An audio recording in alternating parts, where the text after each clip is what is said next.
جس سے قبضہ قدرت میں میری اور آپ کی سب کی جان و مال ہے، اس قوم کی ہمدردی رکھنے والے مختلف اداروں کے سربراہ، معزز بزرگ حضرات، نوجوان ساتھی، السلام علیکم۔ مجھے 6 منٹ دیے گئے ہیں اور 5 منٹ میرے پاس آپ سے بات کے لیے بچے ہیں۔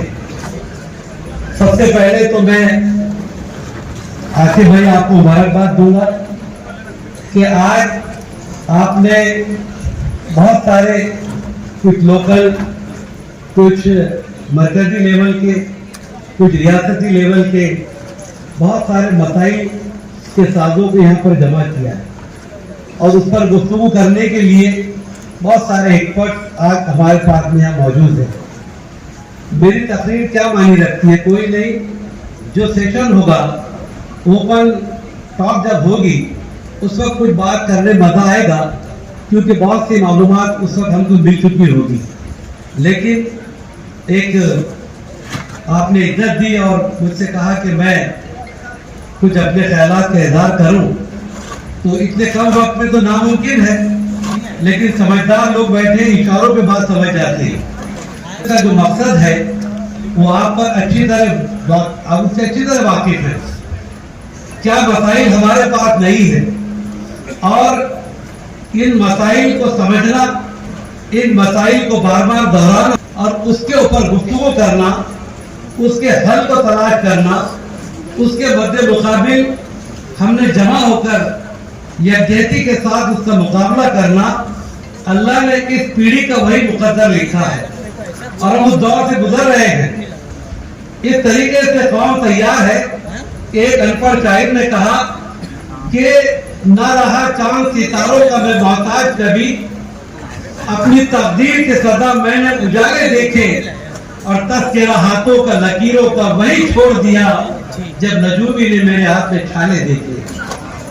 یہ چھالے والی قوم، یہ سب جان قوم جو مصیبتیں آزادی کے بعد سے لے کر آج تک ہم اٹھا رہے ہیں، کچھ سالوں میں اس میں زیادہ شدت آئی ہے، اس سے زیادہ ہمارے مقدر میں کچھ نہیں ہے۔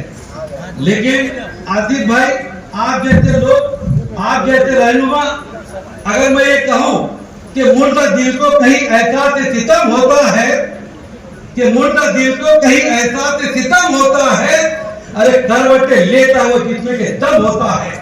وہ آصف صاحب آپ یہاں پر بیٹھے ہیں، یہ جیالے یہاں پر بیٹھے جو آپ کے ساتھ میں شامل ہیں، یہ ٹرک بھر کر کرائے سے لائے ہوئی فوج نہیں ہے، ہر کوئی اپنے ادارے کا سردار یہاں پر بیٹھا ہے۔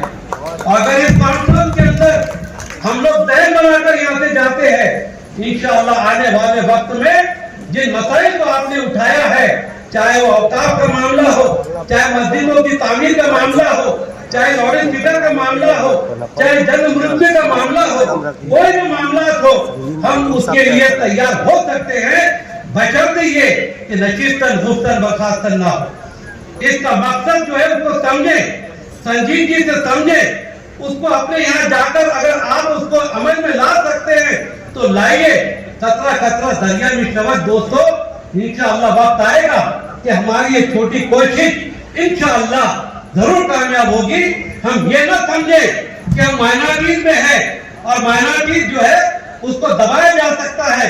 ہاں، حکومت کی پالیسی میجورٹی بناتے ہیں، لیکن یاد رکھیے آج پوری دنیا میں نئی جدید ٹیکنالوجی کے تحت آج گھر بیٹھے ہزاروں میل کے اوپر جو بلڈنگیں بنائی جا رہی ہے، تو مائنارٹی میجورٹی کا تصور یہ ختم ہو چکا ہے۔ آج پالیسی کا تصور ہے، آپ کے پاس میں کتنی ٹیکنالوجی ہے اس کا سفر ہے۔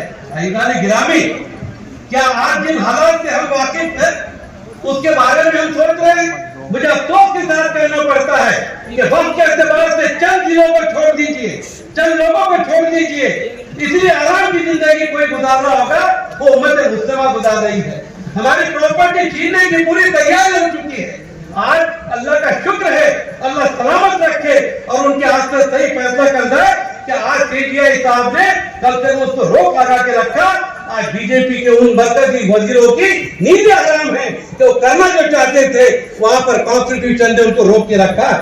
ہم اس لڑائی کو جو لڑ رہے ہیں، بے شک یہ بہت سازش کے تحت اس کام کو ہمارے پیچھے لگایا گیا،